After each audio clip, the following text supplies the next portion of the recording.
একদিন এক বৃদ্ধ মসজিদের কোনায় বসে কাঁদছিল। এক যুবক এসে জিজ্ঞেস করলো, চাচা কাঁদছেন কেন?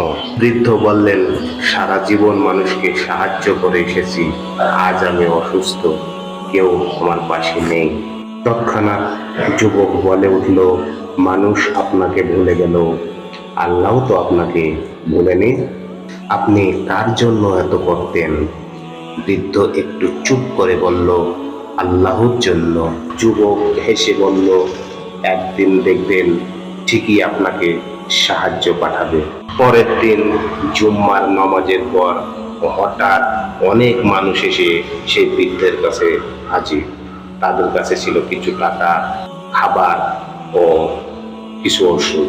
এই সব দেখে বৃদ্ধ কান্নাকাটি করতে লাগলো এবং আকাশের দিকে তাকিয়ে বলতে লাগলো, হে আল্লাহ, আপনি কোনো মানুষকে নিরাশ করেননি। এবং বলল, তুমি মহান, তুমি শ্রেষ্ঠ। সুতরাং যে সব কাজ আল্লাহর জন্য করো, ঠিক তার প্রতিদান আল্লাহ ঠিক সময় মতোই দেবে। ধন্যবাদ।